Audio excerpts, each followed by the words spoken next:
Hello students, Visharad Purvardh ஸ்டூடெண்ட்ஸுக்கு last கிளாஸில் நம்ம ஃபஸ்ட்டு பேப்பரில் 4th கொஸ்டினுக்கான சரித்திர சித்திரன் நிர்மலா பார்த்தோம். அதில் பாதி தான் பார்த்துருக்கோம், மீதி கொஞ்சம் இந்த செகண்ட் பார்ட் இந்த வீடியோவில் பார்க்கலாம் ஸ்டூடெண்ட்ஸ். ரொம்ப பெருசாக இருக்குது. இந்த கதையை நல்லா புரிஞ்சுதான் நீங்கள் ஓனாக கூட எழுதலாம். உங்களுக்கு மனசில் எந்தெந்த பாயிண்ட்லாம் பதியுதோ அதை மட்டும் கூட எழுதினா போதும். ரொம்ப புரியாத பாயிண்ட்டு, கொஞ்சம் மனசில் பதியாத பாயிண்ட்டில் கூட விட்டுடலாம். ஏன்னா பெரிய கதைன்றதால ஒன்றும் பாதிக்காது. நிர்மலாவை பற்றி வர விஷயங்களை மட்டும் நீங்கள் தொகுத்து எழுதினா கூட போதும். கண்டினியூவேஷன் இப்போ பாருங்கள் ஸ்டூடெண்ட், உங்கள் புக்கில் ஃபஸ்ட்டு புக்கில் பேஜ் நம்பர் 152ல் கண்டினியூ ஆகுது பாருங்கள். கிருஹணி நிர்மலா, இல்லத்தரசி, குடும்பத் தலைவி நிர்மலா.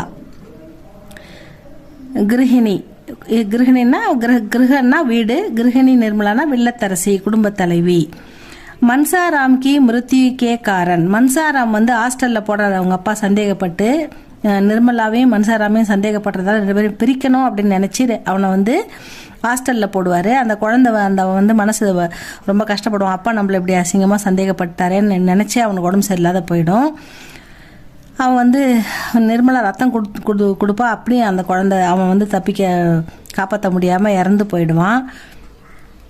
அந்த இறப்பு அந்த குடும்பத்தை ரொம்ப பாதிக்கும். ஏன்னா ஃபஸ்ட்டு பையன் புத்திசாலியான அழகான பையன், அவன் இறந்துட்டது ரொம்ப பாதிப்பை ஏற்படுத்தும்.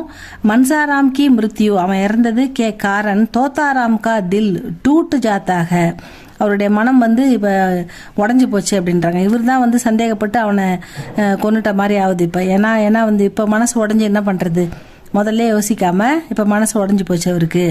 மன்சாராம் கி மிருத்யு கே காரன் தோத்தாராம் கா தில் டூட் ஜாத்தாக, தில் அப்படின்னா மனசு, டூட்னா உடஞ்சி போச்சு அப்படின்னு சொல்கிறாங்க.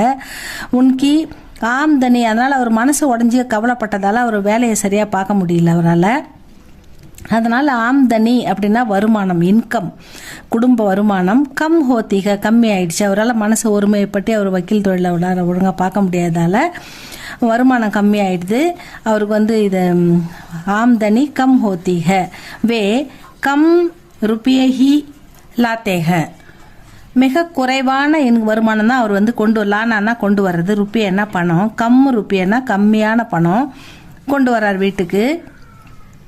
உன் ருப்பியும் சே, அந்த கம்மியான பணத்தை வச்சு நிர்மலா கர்கா நிர்வாக கர்த்திக, வீட்டை நிர்வாகம் பண்ணுறா.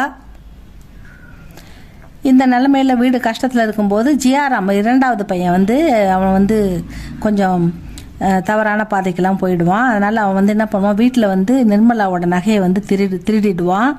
அதனால் அவனுக்கு இந்த தோத்தாராமுக்கு அப்பாவுக்கு ரொம்ப கோவம் அவர் போலீஸில் கம்ப்ளைண்ட் கொடுத்துருவாரு.